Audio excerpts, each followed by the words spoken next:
Ecosystem में जब से माइग्रेशन शुरू हुआ है तब से अब तक 1.5 महीने का समय बीत चुका है। यानी 28 जून को इकोसिस्टम वेब पोर्टल में माइग्रेशन शुरू किया गया था और आज 14 अप्रैल हो गया है। और जब आप माइग्रेशन के बारे में किसी एक्सपर्ट डेवलपर से जानकारी इकट्ठा करेंगे तो आपको पता चलेगा कि इतने दिनों में इकोसिस्टम वेब पोर्टल को माइग्रेट हो जाना चाहिए या फिर ecosystem web portal migration complete होने की कगार पर आ जाना चाहिए।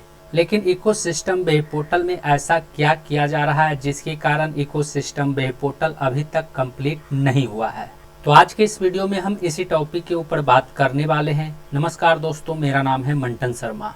तो इसके बारे में सबसे पहले मैं आपको यह बताना चाहूँगा कि इकोसिस्टम वेब पोर्टल में अब तक 36 लाख से अधिक यूजर जुड़ चुके हैं।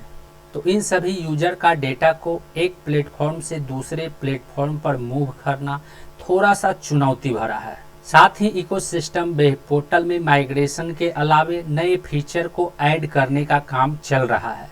यानी जिन फाउंडर्स का विड्रॉल पेंडिंग है उस विड्रॉल को रिलीज करने का ऑप्शन दिया जा रहा है। साथ ही इकोसिस्टम वेब पोर्टल में फाउंडर मेंबरशिप का सब्सक्रिप्शन पैकेज रिन्यू करने का भी ऑप्शन दिया जा सकता है। और फाउंडर मेंबरशिप का सब्सक्रिप्शन पैकेज की वैलिडिटी सितंबर महीने में खत्म होने वाला है। लेकिन माइग्रेशन होने में जितना दिन इकोसिस्टम वेब पोर्टल क्लोज रहेगा उतने दिनों की वैलिडिटी फाउंडर मेंबरशिप में बढ़ाया जाएगा। माइग्रेशन के कारण यदि इकोसिस्टम वेब पोर्टल 2 या 3 महीने क्लोज रहता है तो फाउंडर मेंबरशिप की वैलिडिटी 2 या 3 महीने के लिए बढ़ाया जा सकता है। यदि माइग्रेशन होने में 2 महीने का समय लगता है तो फाउंडर मेंबरशिप की वैलिडिटी 2 महीने के लिए बढ़ाया जाएगा। और फाउंडर्स का फाउंडर मेंबरशिप का सब्सक्रिप्शन पैकेज सितंबर में खत्म नहीं होगा, बल्कि सितंबर के 2 महीने बाद अक्टूबर नवंबर में खत्म होगा। और यदि माइग्रेशन 3 महीने तक चलता है तो फाउंडर मेंबरशिप की वैलिडिटी दिसंबर महीने में खत्म होगा।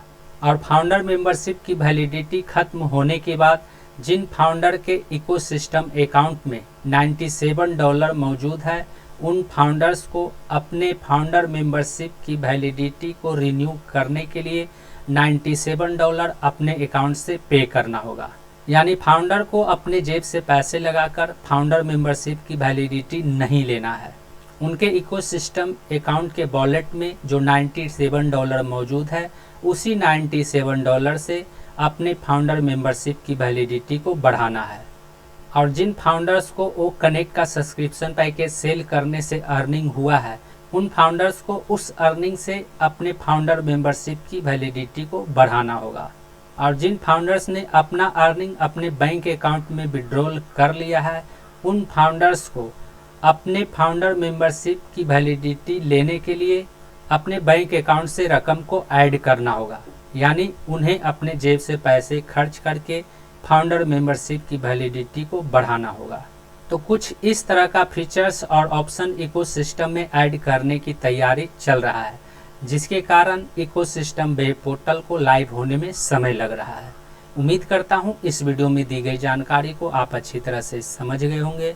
इस वीडियो से संबंधित यदि आपके मन में कोई सवाल है तो आप हमें नीचे कमेंट में पूछ सकते हैं।